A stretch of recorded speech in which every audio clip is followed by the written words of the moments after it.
Welcome, everyone. This is Nirvana. Recently, I have been thinking about all of the double standards and ways in which males are disadvantaged compared to females in our society. Honestly, there are many different ways in which we give fairer treatment to women. However, I would like to preface this a little bit first. We do not live in a patriarchy, as many raving feminists would and do claim. A world built by men, for men? Yeah, right. While it is plain as day to see that males occupy a substantial number of visible positions of power within our governments, the implications of that fact are often not quite understood by the general populace. Feminism will claim that some eons ago, males all grouped together and decided that they were going to go to oppress women as a collective for some reason. Why did we do that again? Oh, right, for sex. Or because women are somehow more powerful and more intelligent than men, right? And we were jealous. Well, that doesn't really seem to add up to me. Surely, if that were the case, those ancient women would have kicked our asses and told us to get lost. In reality, women decided to group up with men for the benefit of offspring and individual survival.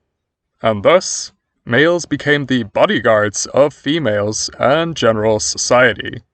This eventually evolved into traditionalism, as some people call it.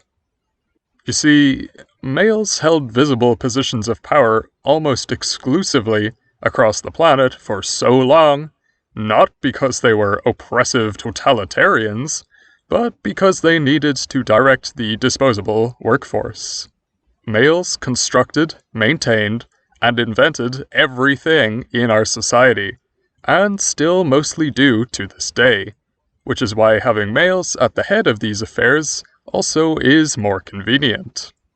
However, what feminism seems to leave out of the picture is that males did all of this for the welfare of females and offspring. Having males in the big chair may have actually been more peaceful overall too, given that, in Europe in particular, queens seem to wage more wars than kings while in power. If males truly did not care about female welfare, as feminism would have you believe, we would have assigned women as the disposable element of humanity. So what if they gestate? They have less life value. So we would of course spare men instead of women. Open your eyes. One does not discard of that which they value more. One disposes of that which they value less. In our case, males. Males have died and been killed in the millions, if not hundreds of millions, all throughout history to protect females. This is why I, and others like me, call society gynocentric, as in, focused on benefiting female welfare. Our society isn't built by men for men, it's built by men for women. Society would have you believe that we are androcentric, simply because a handful of males happen to be at the top positions in government. The very same government that legislates female-favoring laws and benefits, mind you. I am so sick of hearing the term patriarchy as an accusation of androcentrism. Meanwhile, it is as clear as day that the opposite is true. Do you want proof of gynocentrism? Simply observe our treatment of males in comparison to females. Stick with me for this one, as it may get a little bit long-winded. For example, if our society was androcentric, women would be forced into wars and hazardous occupation, as it is wholly agreeable for women to be disposable. Despite all of this, men would be considered the true victims of war, because they lose their mothers, daughters, and sisters. If our society was androcentric, it would be commonplace for women to shield men from harm in any and all situations, especially ones of physical endangerment, as they have less life value than men, and have been taught such from a young age. Women that would run away or hide in such situations would be criticized as being weak or selfish, as we expect them to throw themselves in the way of knives, bullets, and moving trains for men, the gender with greater life worth. If our society was androcentric, women that would try to raise awareness about female abuse and disposability would be told that females are just disposable by nature, as justification for our mistreatment of them. All of this, of course, hypocrisy, as we protect groups such as males, the disabled, and other disadvantaged people based upon morality. Yet we would not afford females the same protection and life worth. If our society was androcentric, Middle Eastern conflicts, especially ones relating to children, would have a worldwide spotlight put on them when a couple of hundred men were kidnapped.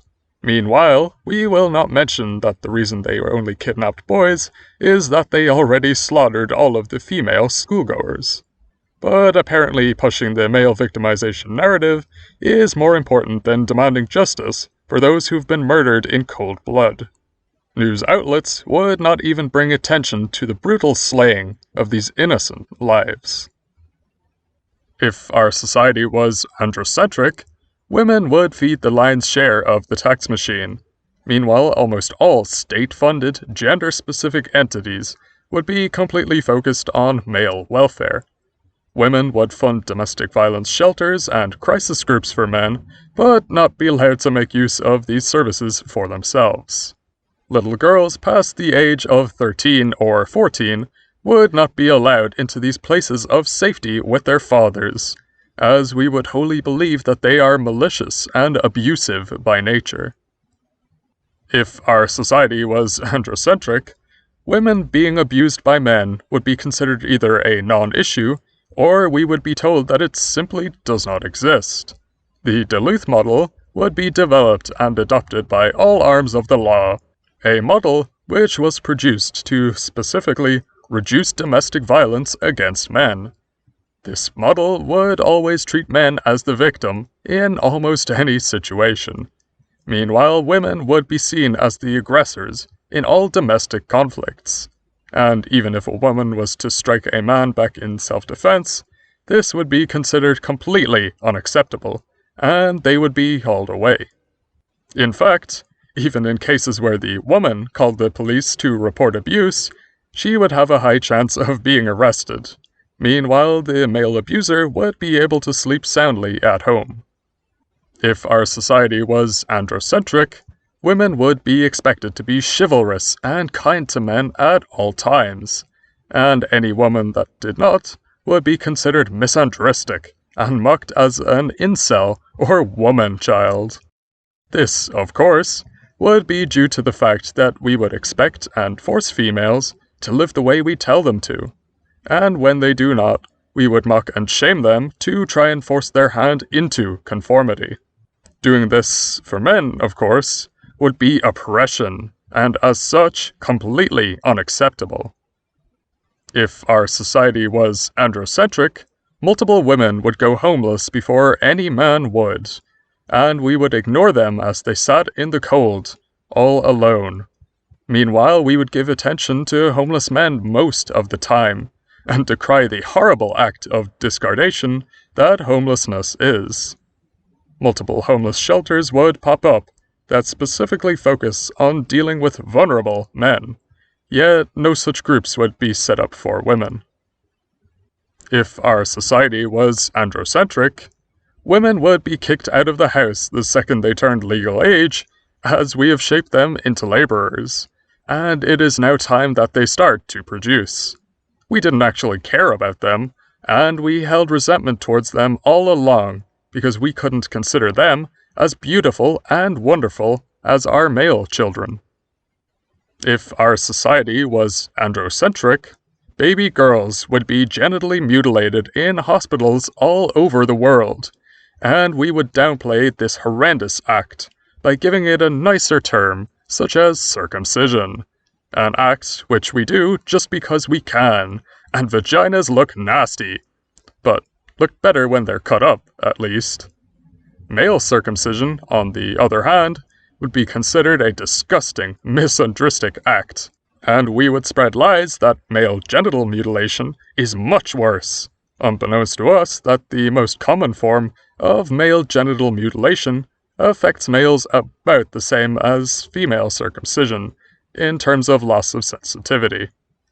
Hell, even armed with this knowledge, we would still consider it just wrong to do for males, but turn a blind eye to female genital assault. This is a sign that we do not give this sex the right to bodily sovereignty.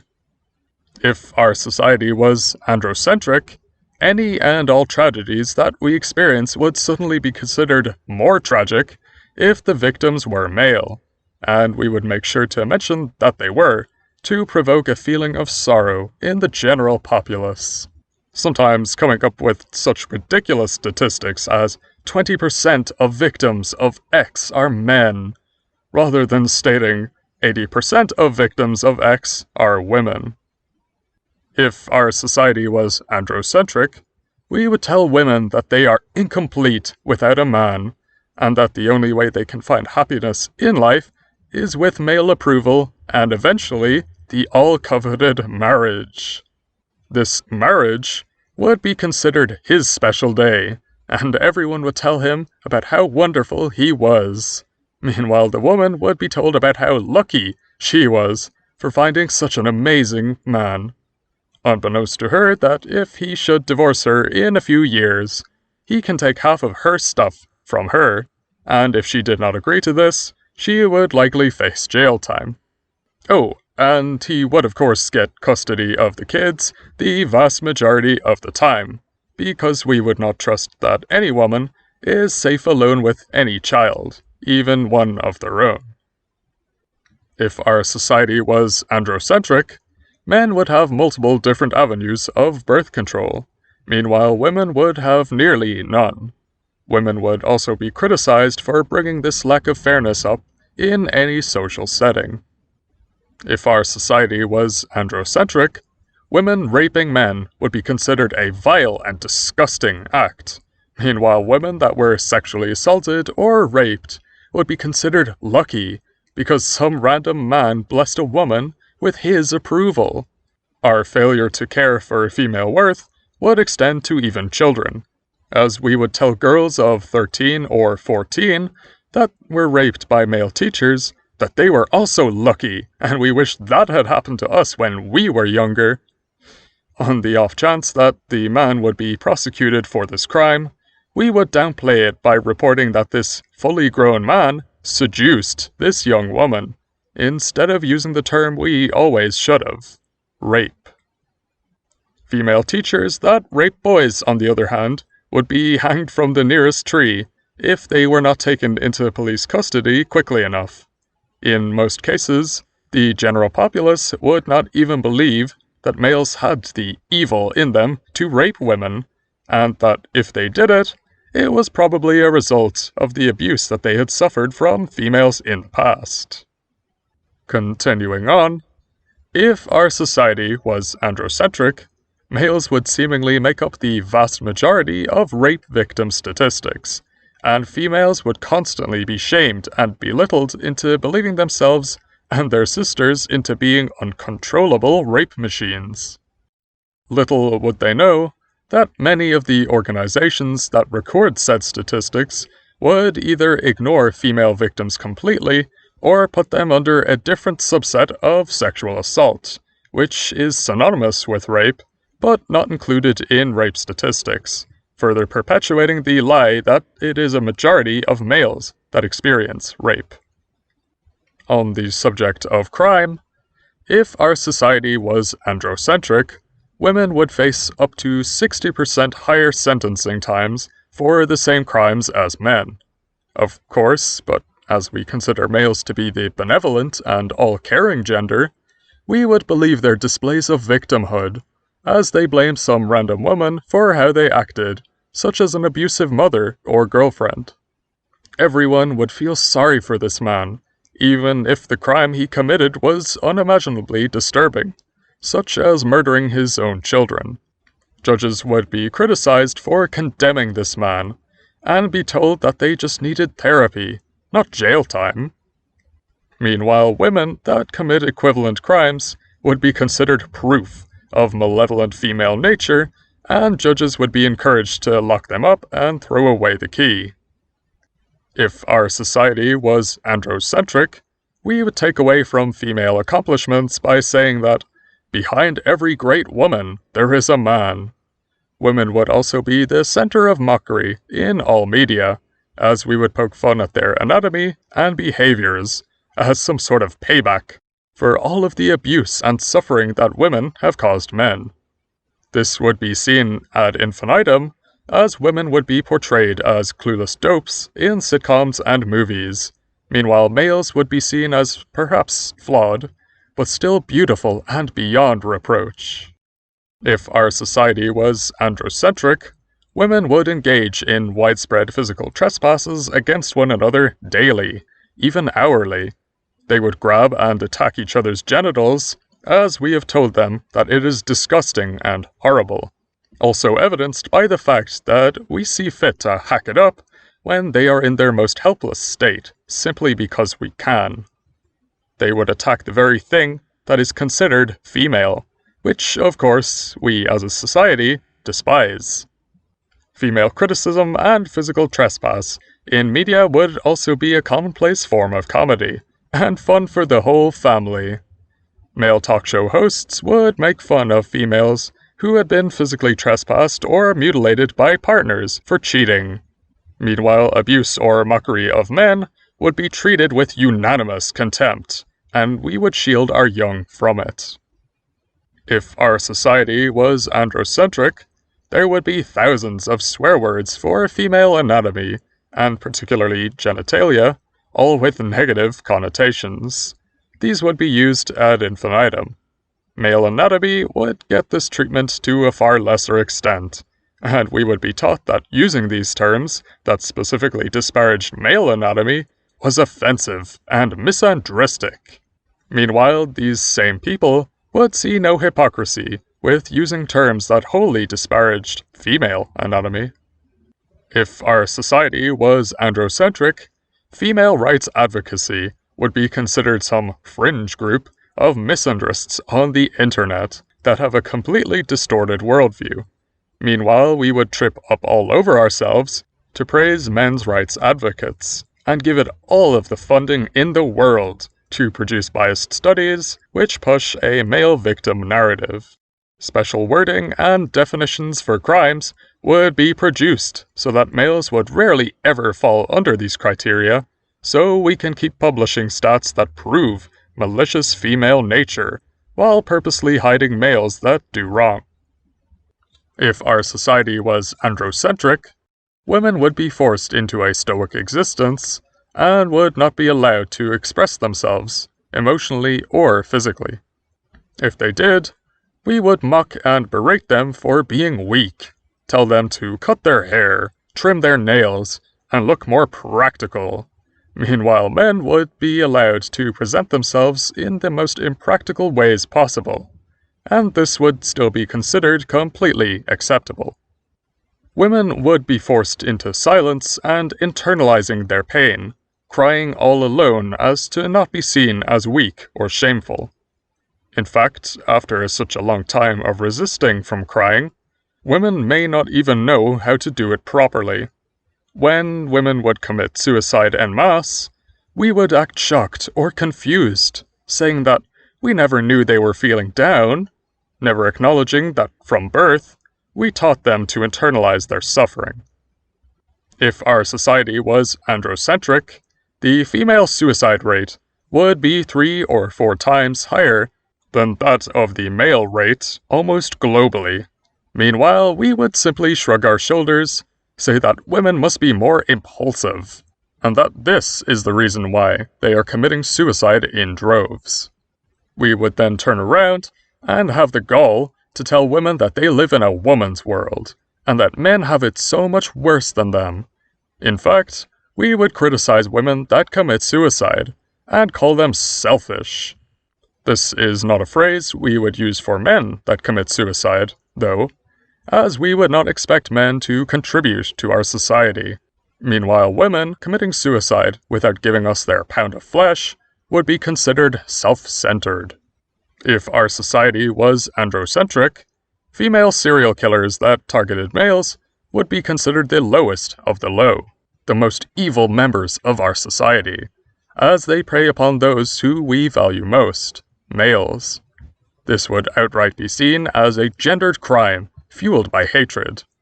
Meanwhile, female serial killers that murder their sisters would not be attributed with the same level of disgust or disdain, while in reality, it is a gendered crime.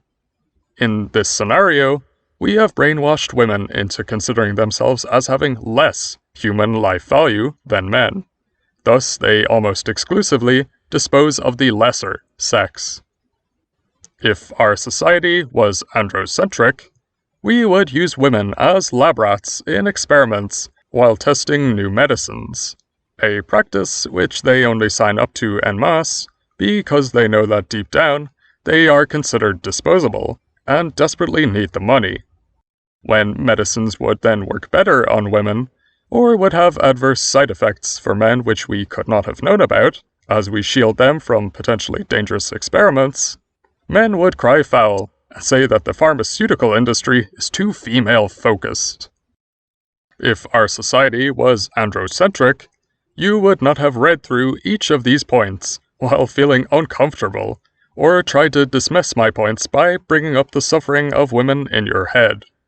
You would not read a laundry list of issues affecting women, but interrupt them to bring attention to male issues, would you? Of course you wouldn't. You act this way because you are gynocentric. Our society is gynocentric. There's no way around this. And yes, if you're wondering, the reverse of each of my statements is the reality of where we find ourselves. I do not write these videos to spite anyone, but to bring awareness to the abuse and suffering of the sex that is devalued and disposed of with wanton cruelty. Until next time, brothers, keep safe.